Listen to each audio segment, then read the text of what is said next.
Olá, bom dia, tudo bem? Meu nome é Eduardo Saig, esse é o seu videocast Café das 10, aqueles minutinhos que a gente tira para conversar com os nossos colegas de recursos humanos. Hoje eu vou falar com a Cristiane Alves sobre um assunto que há muito tempo eu estava interessado em conversar, em trazer para vocês: recrutamento de refugiados.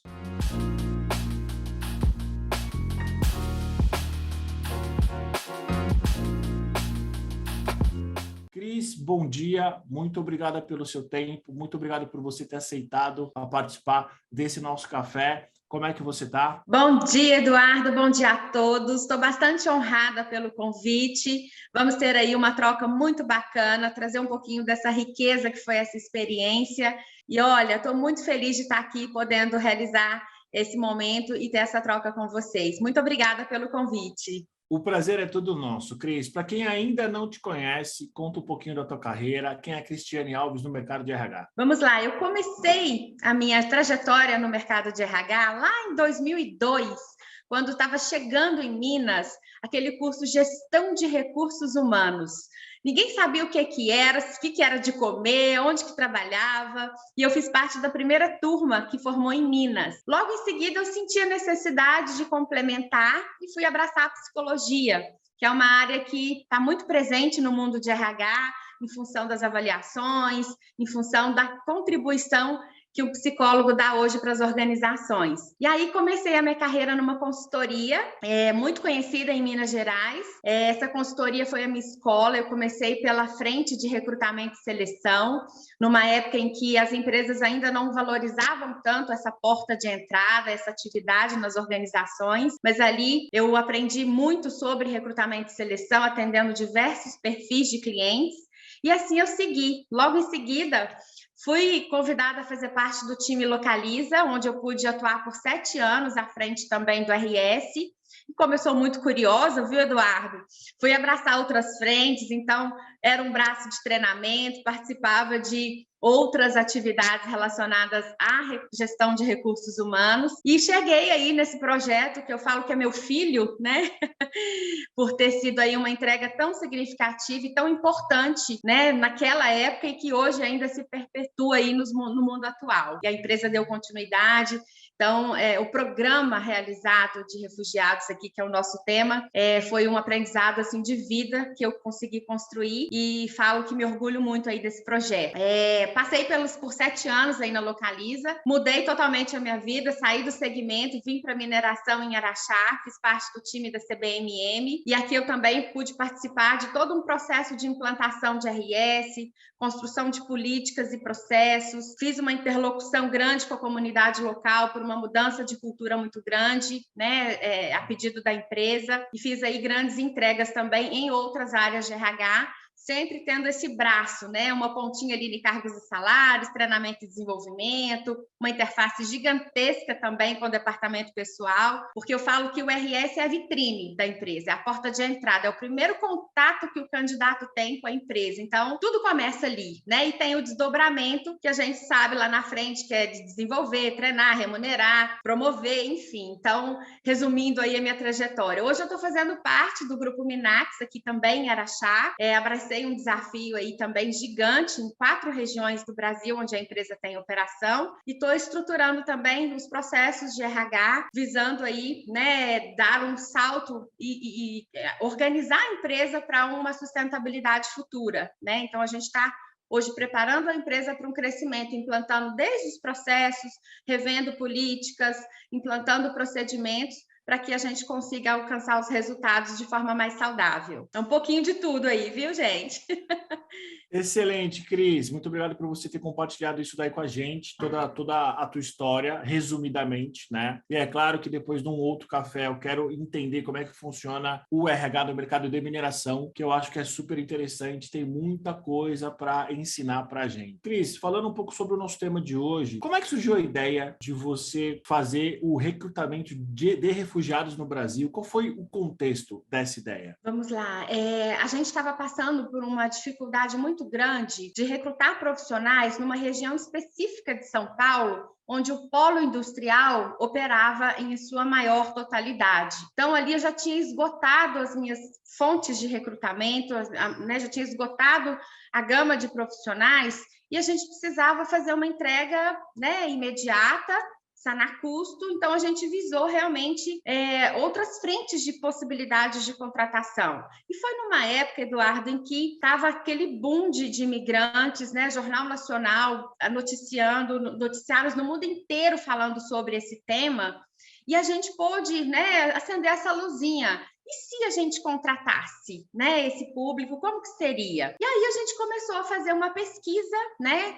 Fomos ver que empresas que já haviam contratado, fizemos um benchmarking com 2 empresas, entendemos que não foi muito efetivo nessas 2 empresas, mas o que nós poderíamos fazer diferente a partir da experiência dessas 2 empresas? Então, eu fui estabelecer um diálogo com as ONGs, fui estabelecer um diálogo com os órgãos que acolhiam essas pessoas, para eu entender onde elas estavam, que tipo de suporte o Brasil dava para esses profissionais, fui entender onde eles estavam em sua maioria, né, em sua maioria. E aí eu esbarrei, inclusive, aí numa casa em São Paulo, que me deu todo o suporte e me ajudou nesse processo. Então, essa ideia veio da necessidade da empresa de fazer algumas contratações para níveis operacionais de forma mais imediata. Então, a gente construiu o projeto, né, desenhei todo o escopo e apresentei para a empresa. Para minha surpresa, né, no bate-pronto, a empresa não aprovou o projeto, então ele ficou engavetado por 12 meses, e aí, passados-se 12 meses, eu tive, né, o retorno da minha gestão pedindo para que a gente seguisse em frente. E aí foi, né, ir para o gol mesmo e desenvolver a partir daí toda a estratégia para a gente seguir com o projeto. Entendi. Cris, esses refugiados, eles eram de um mesmo local, de um mesmo país ou não? Eram variados? Variados, diversos países. Senegal, o Haiti, que estava realmente aí no momento muito crítico, a grande maioria foi do Haiti, né? Mas tive também senegaleses, tive outras nacionalidades também que vieram através do programa. Entendi. Cris, para as empresas que têm esse direcionamento, que têm esse interesse, quais são os desafios legais para você? E aí, é claro, não vou pedir para você dar uma aula aqui, porque a gente não tem tempo, mas em linhas gerais, quais são os desafios legais que uma empresa tem e como é a gestão dos refugiados depois que eles são contratados? Bacana. Com relação à parte legal, né, era muito importante que nós tivéssemos um entendimento de que tipo de documento que eles tinham. Porque, imagina, a gente assistiu o Jornal Nacional, era ali o pessoal descendo do navio, sem lenço, sem documento, e foi uma das primeiras questões que eu pensei. Falei, como que eu vou contratar esse pessoal sem título de eleitor, sem aqueles documentos obrigatórios que o E-Social hoje nos obriga, né? Comprovante de residência e etc e tal. E aí eu falei, bom, por onde que eu começo? E essas casas me orientaram, porque quando esse público chega num país, o país oferece, né, um desenvolvimento da língua, o país oferece tem o jurídico que acolhe esse público e ajuda na emissão dos documentos, tem as aulas de português também oferecidas pelos órgãos governamentais e pelas ONGs que trabalham realmente a inserção desse público na nossa cultura, na nossa língua, nos nossos hábitos. Então, foi esse o canal que eu encontrei para que eu pudesse, então, viabilizar o projeto. E foi muito tranquilo, né? Assim, de me deparar com essa realidade e ter o apoio dessas organizações que me ajudavam aí com essa emissão dos documentos. E o curioso disso tudo é que a gente imaginava, Eduardo, que a língua seria um problema. E não, a língua não é um problema, né? Quando se tem vontade, quando se tem interesse, quando realmente uma empresa se abre para esse tipo de contratação, a língua é só um detalhe, porque a gente consegue fazer com que uns se comuniquem com os outros, passam uma mensagem, de repente, que aquele que tem mais dificuldade com a língua ainda não está tão pronto. Então, a gente conta com a ajuda deles próprios para que a gente possa ter um avanço. Então, os desafios legais eram realmente a minha preocupação maior em relação aos documentos, que foi rapidamente sanado. Com relação à gestão, né, é muito desafiadora, porque a grande maioria deles, o intuito é trazer as famílias para o Brasil. E aí a gente teve algumas experiências positivas, outras nem tanto, e entendemos, enquanto empresa, que a gente precisaria também dar um suporte nessa questão, porque por conta deles ali, juntando o dinheiro, viabilizando recursos, eles entendiam que era só comprar passagem e trazer a família para o Brasil. E teve famílias que foram deportadas para a cidade de origem. Imagina, o cara juntou ali 1 ano de trabalho, juntou as férias, fez empréstimo, e aí trouxe a família no aeroporto, essa família foi deportada. Então, a gente precisou trabalhar uma gestão de pegar na mão mesmo, de apoiar, né, quem quer trazer a família, como que é o processo, como que a empresa pode ajudar para que a gente não tivesse mais esse tipo de ocorrência. E desafiar o time, né, a acolher essas pessoas e a entender que o ritmo de trabalho delas é um pouco diferente do nosso. Vou te dar um exemplo bem bacana. Eu preparei o time dizendo assim, olha, se eles não quiserem almoçar com vocês, deixa eles, porque eles são, né, nesse primeiro momento, mais introspectivos. É um perfil que realmente é muito comprometido, tem uma alta responsabilidade com o trabalho, em termos de horário, em termos de entrega, de performance, mas eles são muito reservados. Então, não é o nosso jeito brasileiro, que vamos almoçar todo mundo junto, vamos bater papo, não. Eles são mais introspectivos nesse aspecto. E é muito importante que a conscientização do time seja realizada para não invadir o espaço deles aí nesse primeiro momento, né? E, obviamente, com o decorrer, com o estabelecimento de vínculos e aprofundando a intimidade, isso seria possível, mas nesse início a gente precisou cuidar dessa parte também. Entendi. E, Cris, para a gente finalizar o nosso papo, eu tenho certeza que é uma pergunta que você respondeu muito, não só quando você começou a pensar nesse projeto, na implantação e talvez até ainda hoje. Por que a gente deve, no Brasil, contratar refugiados, sendo que no Brasil tem tanta gente buscando emprego? Então, foi uma pergunta, sim, que eu recebi, né, e que a gente trabalhou assim. As oportunidades estão aí para todos, né? Agora, quem de fato quer abraçar a oportunidade? A empresa não pode ter distinção de raça, credo, religião, cor, né? Hoje em dia as bandeiras, então, estão aí sendo realmente levantadas sobre diversas frentes. Então, a gente abraçou seguindo essa linha de que não teria distinção, mas se esse era o público que teve interesse nas oportunidades, por que não? Não é mesmo? E a gente trabalhou também essa resposta trazendo um pouco da sensibilização das pessoas, né? Falando, olha, são pessoas que estão chegando no Brasil, vindos de um cenário de guerra, vindos de um cenário de muita miséria. Olha que bacana nós, enquanto colaboradores, nós, enquanto empresas, podermos dar um apoio e oferecer uma oportunidade para essas pessoas. Então, quando você conta história, quando você sensibiliza o seu time, né, para algo que é um problema mundial e que você, dentro do seu mundo ali, no seu pedacinho, você pode fazer um pouquinho pelo outro, isso quebra qualquer tipo de resistência enfrentada nesse tipo de questionamento, porque a empresa e as pessoas se sensibilizam com essas histórias, né? E isso, quem hoje não quer buscar uma qualidade de vida? E foi o que mais me encantou na conversa com eles. 100% deles estavam buscando melhor qualidade de vida, trazer a família para o Brasil, oferecer, né, uma qualidade de vida para os filhos.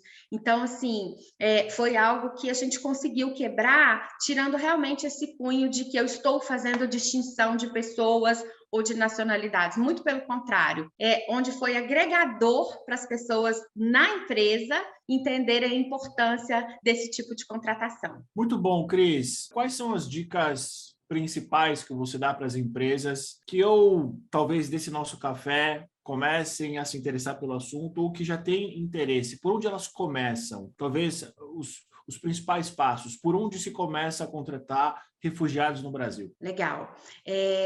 Primeiro, mapeando qual é a sua necessidade, né? Entendendo a fundo o perfil das vagas que você possui. E sentar, né? Promover cafés, promover workshops, entender com a sua liderança, com a sua diretoria, porque eu entendo, Eduardo, que é um processo que todo mundo tem que fazer parte, né? Tem que ser uma ideia que todos têm que aderir para que ela dê certo. Então, fazer esse mapeamento de que tipo de oportunidades eu tenho na minha empresa que poderiam ser ofertadas para esse público, considerando escolaridade, considerando, né, o tipo de trabalho a ser exercido. Por exemplo, na minha experiência com eles, eu tinha professores universitários, eu tinha médicos que vieram para o Brasil, eu tinha pessoas com alto grau de qualificação, mas que, se não fosse através desse trabalho realizado num cargo operacional, eles não teriam oportunidade de começar uma vida no Brasil. Então, eu não pude ter distinção, né, ou qualquer tipo de discriminação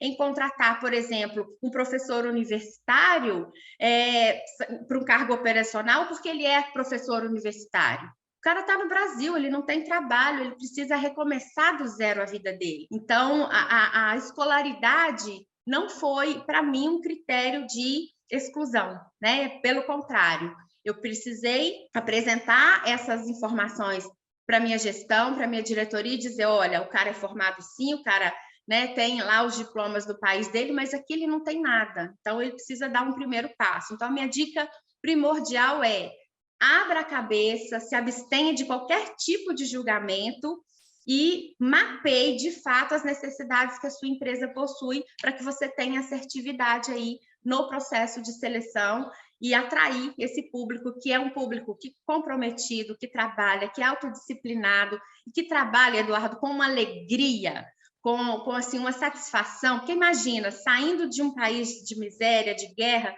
e cai no Brasil, onde ele tem um vale-refeição, um vale-transporte, um salário no final do mês, né? E outros benefícios, plano médico, plano odontológico. O cara, ele vê um mundo de oportunidades e abraça mesmo o desafio, beleza?